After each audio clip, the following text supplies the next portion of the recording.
सकता है। प्यार से बोलो जय श्री राधे। जय श्री राधे।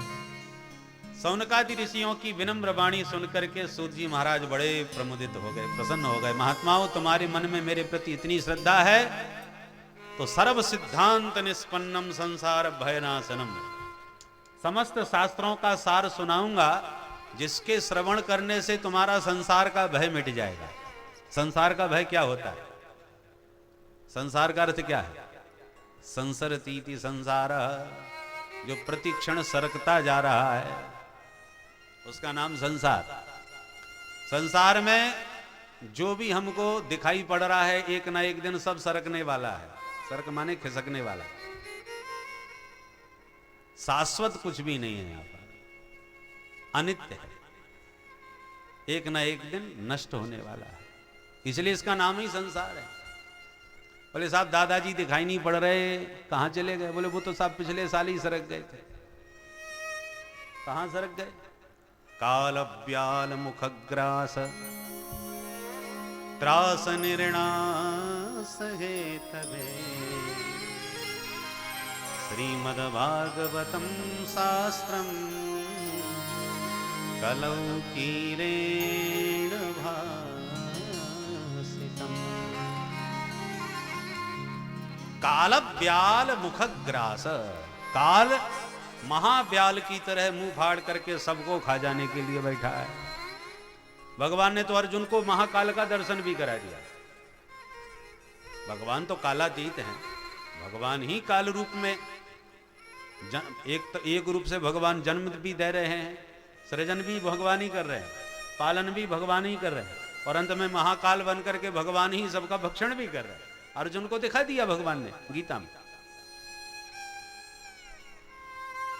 इसलिए ये सारा संसार सनई सनई उनमें समा जाता है, और हम लोगों को मरने से बड़ा डर लगता है। सबसे ज्यादा संसार में मृत्यु का ही डर है। पर हम कौन हैं? अपने अविनाशी जीव स्वरूप का यदि ज्ञान हो जाए। देखो, जीव, ब्रह्म और प्रकृति या माया का ये नित्य है, इनका कभी विनाश नहीं होता। जीव अविनाशी, पर जीव अविनाशी है, हम सब जीव हैं। और गोस्वामी जी भी कह रहे हैं और शास्त्र भी कह रहे हैं कि हम अविनाशी हैं। तो फिर विनाश से क्यों डरते हैं भाई? यदि हम अविनाशी हैं तो हमारा तो विनाश कभी हो ही नहीं सकता, परंतु हम लोग हमेशा मरने से डरते रहते हैं। तो विडंबना क्या है कि जो मरने वाला है वो डर नहीं रहा, और जो कभी नहीं मर सकता वो ही मरने से डर रहा है। यही विचित्र गुत्थी है जो श्रीमद् भागवत के श्रवण से सनई सनई सुलझ जाती है। भागवत का मूल तात्पर्य क्या है, उद्देश्य क्या है? कि जीवों के भीतर से मृत्यु का भय भाग जाए। काल व्याल मुखग्रास, अरे भाई ये शरीर पांच भौतिक है, पंचायती धर्मशाला है। हम लोगों ने ये आश्रम बुक कर लिया, आप लोगों को एक एक कमरा दे दिया। अब आप भी किराएदार, हम भी किराएदार। पंचों ने व्यवस्था की है, और धर्मशाला किसी और की है, महाराज जी की दिव्य देश है। अब इस दिव्य देश को हमने 7 दिन के लिए, 8 दिन के लिए बुक कर लिया। अब आपने अपने अपने कमरे की चाबी पकड़ ली और कब्जा कर लिया, ये कमरा हमारा, किसी को नहीं घुसने देंगे। परंतु भैया आपको ये विवेक रहना चाहिए कि आप यहां किराएदार के रूप में बैठे हो। हम सबको ये ध्यान रखना चाहिए। चाबी मिली है 7-8 दिन को, जब तक की चाबी है तब तक तो प्रेम से रहो, कोई रोकने वाला नहीं, भगाने वाला नहीं, अधिकार पूर्वक रह सकते हो। परंतु कमरा आपका है तो साफ सफाई करके रखो भाई। ये नहीं कि किराए का है हमें तो मतलब क्या, जब चाहा तो बिजली पंखा चल रहा है तो चलने दो, हमारा क्या जा रहा है। तोड़ फोड़ कुछ हो रही है तो होने दो, अपना क्या बिगड़ रहा है, अपन को तो जाना है। कूड़ा करकट पड़ा है तो पड़ा रहना, ऐसा नहीं। साफ सफाई से रहना तो हमारा धर्म है, परंतु पता चला कि हम उसको अपना ही मान बैठे मानसिकता में, और इतना उसमें तादाद में हमारा हो गया कि सब रंग रोगन कराने लगे। थोड़ा गंदा है, थोड़ा ये पेंटिंग करवाई देते हैं, फिर ये उसमें डिजाइन करवा देते हैं, और फिर इसमें ये बनवा देते हैं। ये तमाम हमने कारीगरी उसमें कर दी, और कारीगरी करते करते 7 दिन निकल गए। उन्होंने कहा साहब चाबी दो, आपकी बुकिंग पूरी हो गई। अरे साहब हमने इतना रुपया इसमें खर्च किया, इतना डेंटिंग पेंटिंग किया, ऐसे कैसे चले जाए? बोले भाई किसने कहा था तुम्हें ये डेंटिंग पेंटिंग कराने को? ये तुम्हें विवेक रखना चाहिए, दूसरे की जगह है, हमें तो निकलना है। परंतु अपना घर छोड़ करके दूसरे के घर पर कब्जा करके आप पेंटिंग कराने लग जाओ तो ये कोई समझदारी नहीं है। क्योंकि ज्यादा उसमें आपका तादाद में हो गया तो फिर खाली करने में बड़ा मुश्किल होगा, छोड़ने में बड़ा कष्ट होगा। ठीक इसी प्रकार ये संसार भी धर्मशाला है। 2 दिन का जग में मेला, सब चला चली का खेला। अब हम आए हैं, कमरा में हम रह गए। ये शरीर क्या है? पंचायती धर्मशाला है। छित जल पावक गगन समीरा, छित जल पावक गगन समीरा, छित जल पावक गगन समीरा, छित जल पावक गगन समीरा, पंच रचित अति अधम शरीरा, पंच रचित अति अधम शरीरा, पंच रचित अति अधम शरीरा, पंच रचित अति अधम शरीरा। तो ये पंचायती धर्मशाला हम लोगों को मिली है। आजकल 5 साल के लिए भी किसी किराएदार को घर में रख लो तो खाली करवाना मुश्किल पड़ जाता है। लोग कब्जा कर लेते हैं। तो जब 5 साल में कब्जा करने की आदत हमको है तो जिस महल में 50-50, 70-70 और 100-100 साल तक हम जम के रहे हैं, उसे भला कौन खाली करना चाहेगा राजी राजी। परंतु जिनका बहुत अधिक आसक्ति और तादाद में इस देह में हो जाता है और खाली करने को तैयार नहीं होते, अरे भाई जब हम लोग इस पर कब्जा करके बैठ जाएंगे, दिव्य देश है, बड़ा आनंद आ रहा है, हम तो खाली नहीं करेंगे, तो क्या होगा? हमारे मैनेजर साहब आएंगे, पुलिस वालों को लाएंगे और डंडा मार के यहाँ से भगाएंगे और सारे सामग्री और हमारे जितने हैं कपड़े लत्ते वो भी उठा के फेंक देंगे। खाली तो करना पड़ेगा, ट्रस्ट का मामला है, कब्जा नहीं कर सकते। उसी प्रकार और इज्जत के साथ चले जाओ तो स्वागत है आपका, फिर आओ भैया। इसी प्रकार देह में भी यह विवेक रखना चाहिए। ये पंचायती धर्मशाला है, जितने दिन की आपको बुकिंग मिली है प्रेम से रहो, साफ सफाई से रहो, पर इसमें इतने आसक्त मत हो जाओ कि देवार्चन के लिए तो 2 मिनट का समय नहीं बच, और देहार्चन में 2-2 घंटे तक महाराज बाल टेढ़े करने में और क्रीम पाउडर लगाने में ही उसको सजाने में लगे। तो जब बहुत ज्यादा आसक्ति इस देह में हो जाती है तो फिर क्या होता है? फिर ऐसे मकान को खाली करना बड़ा मुश्किल हो जाता है। पर यमदूत ही आके और डंडा मार मार के जबरदस्ती देह से निकाल करके मकान खाली करवाते हैं, पंचायती धर्मशाला पंचों को वापस लौटाते हैं। कहने का मतलब यह है कि श्रीमद् भागवत को सुना करके सुखदेव जी महाराज ने परीक्षित का यही उपदेश दे करके भ्रम तोड़ा कि तुम देह नहीं, तुम देही हो, ये क्षेत्र तुम नहीं, तुम इसके क्षेत्रज्ञ हो। ये जब विवेक जब हो जाता है जीव को, तो फिर अपना घर जाने में और किराए का मकान छोड़ने में कोई कष्ट नहीं होता। पर विडंबना ये है कि हम अपना घर ही भूल गए।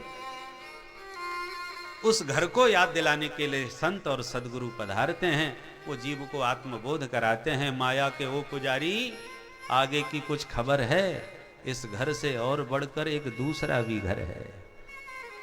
वास्तव में तुम्हारा जो घर है उसको मत भूलो। एक बार श्री स्वामी रामकृष्ण परमहंस जी के पास एक सज्जन पहुंचे। बोले महाराज हमने सुना है कि देवी मां से आपकी साक्षात बातें होती है, क्या ये सच है? स्वामी जी मुस्कुराए, हाँ वो बिल्कुल होते हैं, माता जी से हमारी बात होती है। अच्छा, आमने सामने बात होती है? बिल्कुल होती है। तो महाराज कभी मेरी भी बात करवा दो, मैं भी माँ का पुजारी हूँ, 24 घंटे जय माता दी बोलता हूँ, कभी माँ से मेरी मुलाकात करवा दो, आपकी बड़ी मेहरबानी हो। स्वामी जी बोले हाँ क्यों नहीं, आपसे भी, माता जगत की माता है, जगन माता है। तुम्हारी बात जरूर करवा दूंगा। तो महाराज फिर कब बात करवाओगे? मैं तो धन्य हो जाऊंगा महाराज। स्वामी जी बोले एक काम करो, जब माता जी से मेरी बात होगी ना तो मैं तुम्हारे पास भेज दूंगा, तुम अपना पता बता जाओ, तुम्हारे पास माता जी को भेज दूंगा, माता जी तुमसे भी मिले आएंगी। अच्छा, उसने तुरंत अपना एड्रेस कार्ड निकाल के दिया। बोले ये क्या है? बोले मेरे घर का पता है। स्वामी जी बोले तेरे घर से हमें क्या लेना देना? भाई माता जी से बात तेरी करानी है तो तू अपना पता बता, घर का पता क्यों दे रहा है? वो चक्कर में पड़ गया। तो उसने दूसरा कार्ड निकाल के दिया। ये क्या है? बोले ये मेरे ऑफिस का कार्ड है, मैं दिन में तो ज्यादा समय ऑफिस में ही रहता हूं, यहां भेज दीजिए। अरे स्वामी जी बोले इधर उधर का पता क्यों दे रहा है? मां को तेरे से मिलाना है तो तू अपना पता बता, घर का ऑफिस का हमें क्या लेने देना, तेरा पता क्या है? तो चक्कर में पड़ गया महाराज। तो और क्या है पता? घर का दे दिया, ऑफिस का दे दिया, और मेरा पता क्या है? स्वामी जी बोले ये तू पता लगा कि तेरा पता क्या है। जिस दिन तुझे अपना पता चल जाएगा उसी दिन मां से तेरा साक्षात्कार हो जाएगा। तो विडंबना यही है कि हम अपना पता ही भूल गए कि हम कौन हैं, हमारा स्वरूप क्या है, हमारा परिचय क्या है। और यही परिचय श्रीमद् भागवत के माध्यम से प्राप्त होता है, जिस परिचय को प्राप्त करके परीक्षित स्पष्ट रूप से अंत में कहते हैं कि लाखों तक्षक मिलके मुझे काटें, अब मैं बिल्कुल भी भयभीत नहीं हूं, क्योंकि जो मैं हूं वो कभी मरने वाला नहीं हूं, और जो मरने वाला है वो मैं नहीं हूं। यह विवेक होने के बाद जीवन मुक्त हो गए। अरे मरने के बाद मुक्ति मिली कि न मिली, कौन कहां गया, किसने देखा, ये परोक्ष विषय है। शास्त्र पर श्रद्धा करते हैं इसलिए हम मानते हैं।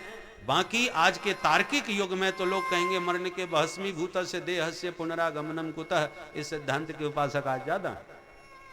मरने के बाद कौन कहां गया, किसने देखा?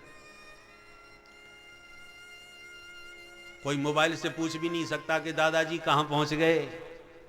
भंडारे में चिट्ठी में लिखवा दें कि आप कैलाशवासी बने, कि साकेतवासी बने, कि वैकुंठवासी बने, कि स्वर्गवासी बने, कोई बताने वाला नहीं। कोई कितना भी महापापी मरे तब भी उसके मरने के बाद उसके नाम पर यह कोई नहीं लगता नरकवासी फलाने जी महाराज, जबकि सब जानते हैं कि दुष्ट पापी नरक में ही गया होगा। इसके बाद भी लिखेगा कोई नहीं, सब स्वर्गीय लिखते हैं, साकेतवासी वैकुंठवासी यही सब लिखा जाता है। तो ये परोक्ष विषय है कि कौन कहां का वासी बना।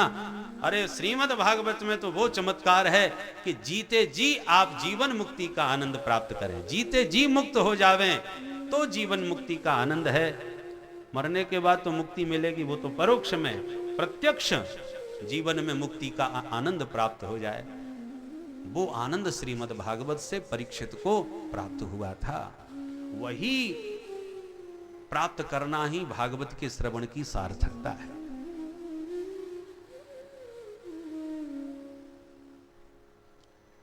देखिए श्रीमद् भागवत को सुन करके तो परीक्षित कहते हैं भवौषधा श्रोत्र मनोभिरामा, ये भवरोग की औषधि आप हमें पिला रहे हैं।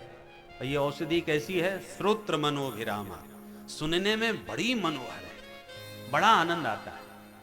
सुखदेव जी कोई संगीत के साथ नहीं सुनाए थे, कोई नाच कूद नहीं करवाए थे, शुद्ध भागवत सुनाए, और उसको सुन करके भी परीक्षित कहते हैं श्रोत्र मनोभिरामा, सुनने में बड़ी मीठी लग रही है महाराज, बड़ा स्वाद आ रहा है। परंतु हम श्रोताओं की थोड़ी स्थिति कमजोर होती गई, दिनों दिन शक्ति का क्षरण हो रहा है, शारीरिक दृष्टि से भी और बौद्धिक दृष्टि से जो क्षरण हो रहा है, वो क्षरण होते होते अब स्थिति ये हो गई कि भागवत हमको सुनने में सूखी लगने लगी, रूखी लगने लगी।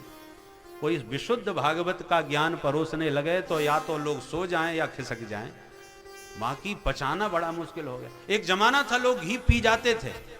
हमने भी जब कथा का शुभारंभ किया तो हमारे ग्रामीण अंचलों में उस समय भाई एक आसन से कथा चलती और 6-6, 7-7 घंटे तक कथा कहनी पड़ती, और फलाहार करेंगे, भोजन एक समय मिलेगा शाम को, और फलाहार के नाम पर गांव में मिले क्या, फल के तो दर्शन नहीं होते थे, और जो फलाहार में मिलता था उससे पेट खराब ही होता था।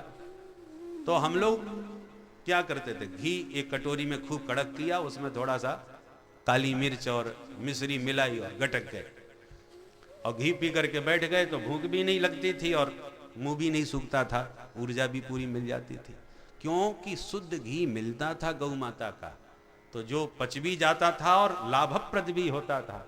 आज तो घी के नाम पर क्या मिल जाए कोई भरोसा नहीं, इसलिए पीने की बात छोड़ दो, चुपड़ना भी छोड़ दिए, खतरा है, डॉक्टर भी मना करते हैं कि छोड़ो। तो मिलावट के जमाने में जहां घी मिलना दुर्लभ हो गया, तो अब पचाने वाले भी दुर्लभ हो गए। कदाचित मिल भी जाए सौभाग्य से, तो पचाना मुश्किल है। ये हाजमा बिगड़ गया। उसी प्रकार भागवत पहले तो शुद्ध मिलती नहीं, और शुद्ध विशुद्ध ढंग से कोई भागवत सुनाने वाला सौभाग्य से मिल भी जाए तो अब पचाने वाले नहीं रहे, पाचन तंत्र बिगड़ गया। श्रोता वक्ता ज्ञान निधि, कथा राम के गूढ़। गूढ़ कथा कब होगी? जब श्रोता और वक्ता दोनों ही ज्ञान के भंडार हो। अच्छा, वक्ता श्रोता ज्ञान निधि नहीं कहा, पहला नाम किसका लिया? श्रोता का। श्रोता वक्ता ज्ञान निधि। श्रोता का नाम क्यों? श्रोता सुबुद्ध जब बैठेगा सामने, तो वक्ता को तो पूरी तरह प्रबुद्ध बन के बैठना ही पड़ेगा। सुबुद्ध श्रोता के सामने प्रबुद्ध वक्ता बन करके कथा कहता है। और जब श्रोता को सुनाने का प्रयास वक्ता ने किया विधिवत, और श्रोता ही आकर के क्या बोले, महाराज आज तो बिल्कुल हजम नहीं हुआ, एक भी भजन नहीं सुनाया, पूरी कथा सूखी सूखी निकल गई, तो फिर वक्ता को भी विवश होना पड़ता है।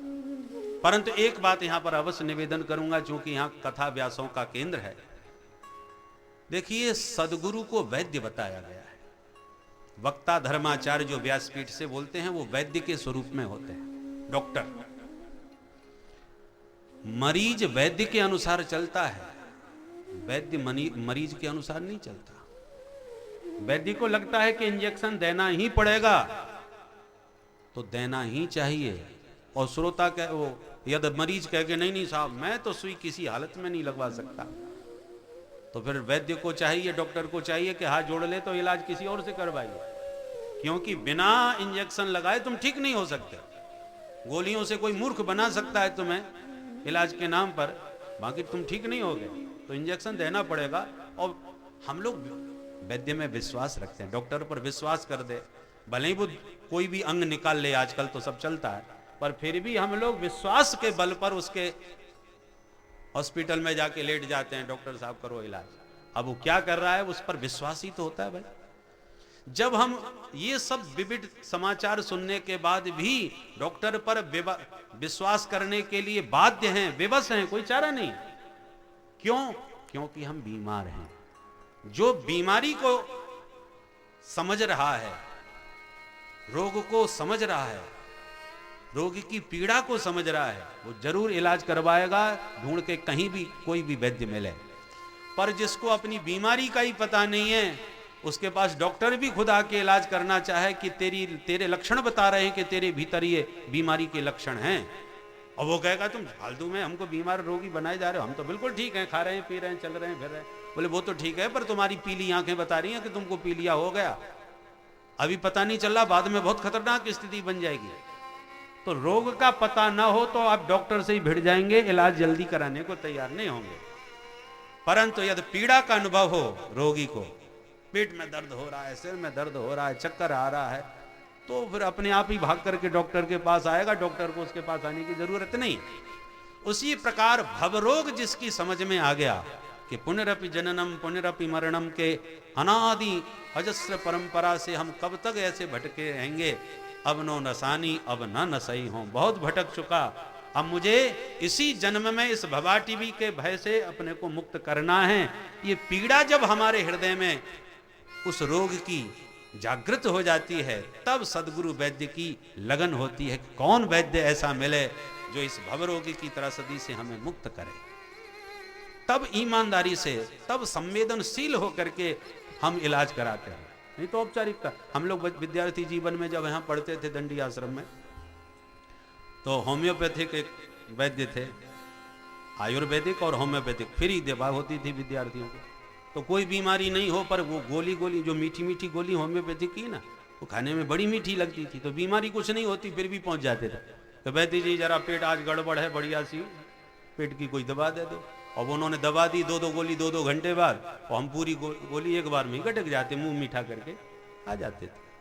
हमको मालूम नहीं, क्योंकि बीमारी तो कोई थी नहीं, हमें तो मुंह मीठा करने से मतलब था अबोध अवस्था में। तो मतलब वैसे तो वैद्य के पास कोई जाता नहीं। उसी प्रकार ये भागवत की जो औषधि है ना, ये तो होम्योपैथिक दवा है, अपने इलाज भी है, औषधि भी है, पर वो भी मीठी है। क्यों मीठी है? क्योंकि मधुराधिपते रखिलम मधुरम, माधव ही माधुर्य मधुरता की मूर्ति हैं, और उन माधव के मधुराति मधुर चरित्रों से बनी हुई यह मिठाई से युक्त मधुरौषधि है। भवौषधा श्रोत्र मनोभिरामात। इसमें मिलावट की जरूरत नहीं है। फिर भी श्रोताओं की स्थिति को देख करके आचार्यों ने छूट दे दी, अच्छा ठीक है थोड़ा संगीत का मधु मिला दो।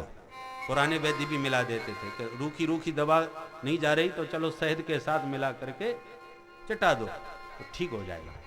शहद के सहारे दवा जाएगी तो स्वास्थ्य तो ठीक हो ही जाएगा। छूट मिल गई, इसलिए संगीत की मिठास के साथ भागवत की औषधि पिलाना प्रारंभ कर दिया। पर धीरे धीरे स्थिति अब ये बनती जा रही है कि दवा गायब होती जा रही है, केवल मधुर मधुर उस शहद ही पिलाया जा रहा है। पर शहद से स्वाद तो आ जाएगा, पर स्वास्थ्य ठीक सुधरने वाला नहीं है। बोलो राधे राधे। राधे राधे। भाई शहद तो मीठा होता ही है, संगीत की तो मिठास अपनी में है, पर संगीत का शहद मिलाना तो ठीक है, परंतु संगीत ही संगीत का शहद पिलाते रहोगे भागवत के नाम पर तो न तो स्वास्थ्य सुधरेगा, न भागवत की औषधि का लाभ लोग। क्योंकि जब दवा मिल ही नहीं रही तो काम कैसे होगा? बोलो राधे राधे। इसका सामंजस्य वैद्यों को बनाने की आवश्यकता है, क्योंकि श्रोता तो मांग करेगा कि हमको भजन चाहिए, हमको भजन चाहिए, संगीत चाहिए। तो भैया सांस्कृतिक कार्यक्रम रात्रि में होंगे, खूब शास्त्रीय संगीत सुनो, खूब भजन संध्या सुनो, भजन ही भजन का आनंद लो। परंतु भागवत के बीच में जो संगीत का शहद है वो एक सीमित मात्रा में मिलेगा जरूर, ताकि सबको रूखा रूखा न लगे, पर वो उसकी मात्रा इस ढंग से होगी कि आपको दवा खराब भी ना लगे, पर दवा पर्याप्त आपको मिलनी चाहिए। समय तो उतना ही रहेगा ना, तो उसमें यदि पूरा संगीत में ही चला गया तो दवा कम हो जाएगी, और हमको तो दवा पी करके अपना स्वास्थ्य सुधारना है ना। इसलिए उस दोनों का सामंजस्य ध्यान में रखते हुए आप लोग इस औषधि का पान करें। और वैद्यों से भी निवेदन है कि इस बात का हम सबको ध्यान रखना है। मरीज हमारे अनुसार चलेंगे, हम मरीजों के इशारे पर थोड़ी चलेंगे। हाँ, आजकल वैद्य झोला छाप हो गया, आजकल झोला छाप भी डॉक्टर होते हैं, उनको इलाज से मतलब होता है, मरीज सुधरे न सुधरे इलाज तो चल रहा है। एक बार एक जमींदार साहब, ठाकुर साहब, बड़े संपन्न थे, रियासत का जमाना था, उनके पैर में फोड़ा हो गया जंघा में। वैद्य जी के पास आए, वैद्य जी बड़ा परेशान हूं, बहुत दर्द हो रहा है, ये फोड़ा है। वैद्य जी ने इलाज करना चालू किया, 15 साल तक इलाज चला महाराज, 15 वर्ष हो गए। जमींदार साहब परेशान, भाई खतरनाक रोग है। अब वैद्य जी का लड़का अमेरिका से पढ़ करके आया, वैद्य जी बड़े खुश हो गए, बेटा तू बढ़िया डॉक्टर बन गया, अमेरिका से पढ़ के आया। मैंने मनौती मांगी थी कि जब तू अमेरिका से लौट के आएगा तो बद्रीनाथ में जाके भगवान को धन्यवाद दूंगा। तो बेटा मैं तो जा रहा हूं बद्रीनाथ, अब जो मरीज आवे तू संभालना। चले गए वैद्य जी। ओ जमींदार साहब आए, हर महीने आते थे। वैद्य जी, तो डॉक्टर साहब भीतर से निकले कि पिताजी तो हमारे बद्रीनाथ गए हैं, बताइए क्या समस्या। अरे बेटा तू क्या संभालेगा, 15 साल से इस फोड़े का इलाज चल रहा है, अभी तक ठीक नहीं हो पाया। तू कल का बच्चा, अभी नया नया डॉक्टर बना है, तेरे बस की बात नहीं। अरे महाराज आप आइए, बैठिए तो सही, मैं प्रयास करता हूँ। उसने वो फोड़ा देखा, बोले मुझे तो नहीं लगता कि इतना समय लगना चाहिए इसमें, मैं आपको 15 दिन में ठीक कर दूंगा गारंटी से। अच्छा भैया तू नई पढ़ाई पढ़ के आया है, कर दिखा कोई चमत्कार। तो इलाज चालू हो गया। उधर 15 दिन लग गए। उस जमाने में पैदल चल के लोग जाते थे अधिकांशतः। लौट करके वैद्य जी घर आए, समाचार मिला तो जमींदार साहब दौड़े दौड़े आए। अरे वैद्य जी कमाल हो गया, क्या हुआ, आपका घोड़ा कैसा है? बोले छोड़ो, आप 15 साल में इलाज नहीं कर पाए उसका, और तुम्हारा बेटा तो गजब का जादूगर निकला, 15 दिन में उसने चंगा कर दिया मेरे को। अच्छा, आप बिल्कुल ठीक हो? बोले बिल्कुल ठीक हूं, आपको बधाई देने आया हूं कि आपने अपने बेटे को सचमुच जादूगर बना दिया, आपको बहुत बहुत बधाई हो। और वैद्य जी ने कोई उत्साह उमंग भरा न दिखाया, सीधा भीतर गया। डॉक्टर ने दौड़ करके प्रणाम किया, पिताजी आप आ गए? बोले हाँ बिल्कुल आ गए। और मरीजों की दवा ठीक चल रही है? बोले हाँ, वो जमींदार साहब आए थे ना, मैंने 15 दिन में उनको चंगा कर दिया। वैद्य जी ने एक थप्पड़ मारा जोरदार। अरे पिताजी आप ये इनाम दे रहे हैं मुझे? आपको मुझे बधाई देनी चाहिए कि इतना पुराना मरीज और मैंने 15 दिन में ठीक करके दिखा दिया आपको, आप मुझे थप्पड़ मार रहे हैं। वैद्य जी बोले नालायक, इसी फोड़े की वजह से तू अमेरिका पढ़ के आ रहा है। बोलो राधे राधे। राधे राधे। या तेरी तरह मैंने भी 15 दिन में चंगा कर दिया होता तो तेरी अमेरिका की पढ़ाई का खर्चा कहां से निकालता? तो जब ऐसे ऐसे वैद्य हों तो फिर मरीज का उनको तो इलाज करने से मतलब है, मरीज ठीक ना हो या हो जाए उससे क्या फर्क पड़ा। सचिव वैद्य गुरु तीन जो, प्रिय बोले भय आस, राज धर्म तन तीन को होए वेग ही नाश। इसलिए वैद्य को निर्लोभी होना चाहिए, संवेदनशील होना चाहिए। ठीक इसी प्रकार व्यासपीठ पर बैठा वक्ता यदि केवल इसलिए कथा कहे कि मुझे जनता को खुश करना है, येन केन प्रकारेण श्रोता प्रमुदित हो जाएं और जय जयकार करते चले जाएं, बस, तो ये अच्छे वैद्य का लक्षण नहीं, अच्छे व्यास का लक्षण नहीं। उत्तम वैद्य व्यास तो सुखदेव जी जैसे हैं, जिनको 1 रुपया, भले ही परीक्षित जैसा सम्राट श्रोता बन के बैठा हो, फिर भी फटकारने में कसर नहीं छोड़ते यदि अनुचित प्रश्न कर दिया तो। सप्तम स्कंद में प्रश्न जब किया तो फटकार दिया। क्यों? सम्राट को फटकारने का सामर्थ्य उसी में हो सकता है जो निरपेक्ष हो, जिसको 1 रुपया चाहिए नहीं, तन पर लंगोटी की भी तो जरूरत नहीं, तो वो श्रोताओं से। इसलिए वक्ता कार्योति निष्प्रिय, ऐसा निष्प्रिय वक्ता जब होता है वही श्रोताओं का हृदय से मंगल कामना करते हुए कल्याण की भावना रख करके कथा कहेगा, तब मंगल होगा। इसलिए व्यासपीठ का भी दायित्व है कि श्रोता कितना भी कुछ मांगे, भाई जिनके पास सामग्री ही नहीं है, दवाई नहीं है, उनके पास तो ठीक है, वो जो दवा चलाना चाहें चलाएं, और जिनके पास बहुमूल्य रत्न हैं, बहुमूल्य जड़ी बूटियां हिमालय की हैं, और होते हुए भी यदि वैद्य के द्वारा न परोसी जाए तब पीड़ा होती है कि विज्ञ होते हुए भी इनके द्वारा वह रस क्यों नहीं पिलाया जा रहा, वह दिव्य तत्व क्यों नहीं परोसा जा रहा। आज के श्रोताओं की जो सुबुद्ध श्रोता हैं उनकी यह पीड़ा रहती है। इसलिए व्यासपीठ से इस सबका सामंजस्य और इन सबका ध्यान रखते हुए मैंने इसलिए ये बात कही कि श्रोता को पहले प्रबुद्ध बनने की आवश्यकता है। श्रोता वक्ता ज्ञान निधि, वक्ता तो प्रबुद्ध फिर बनेगा, परंतु फिर भी कदाचित श्रोता अबुध हैं और वो नहीं समझ रहे, तो फिर भी वक्ता को अपनी गरिमा और अपने स्वरूप का ध्यान रखते हुए अपनी वाणी पर नियंत्रण करना चाहिए। और यह नियंत्रण अब लगभग हट चुका है, इसलिए अब श्रोताओं को ही अपने विवेक से निर्णय लेना पड़ेगा कि वो क्या सुने और कैसे सुने और किस से सुने। ये निर्णय अब श्रोताओं को लेना होगा। बोलो राधे राधे। ऐसी बात नहीं, बीज का विनाश कभी नहीं होता, बीज का विलोप कभी नहीं होता है। हमारे यहाँ बीज की रक्षा तो ऋषियों ने की है और आज भी कर रहे हैं। परंपरा प्राप्त व्यास हैं, भागवत के एक से एक मनीषी आज विराजमान हैं। हमारे मलुक पीठाधीश्वर राजेंद्र दास जी महाराज इस समय रास पंचाध्याय पर कथा कह रहे हैं। प्रातः सत्र में उनका प्रसारण भी हो रहा है संस्कार टीवी पर। तो ऐसे महापुरुष भी हैं जो शास्त्रीय परंपरा का आश्रय लेकर के उसका विस्तार कर रहे हैं। बहुत से हैं, मैंने तो एक उदाहरण दिया चूंकि इस समय कह रहे हैं इसलिए। तो ऐसे महापुरुषों की वाणी जहां लोक मंगल के लिए एक दिव्य धारा को बनाए रखे हुए हैं।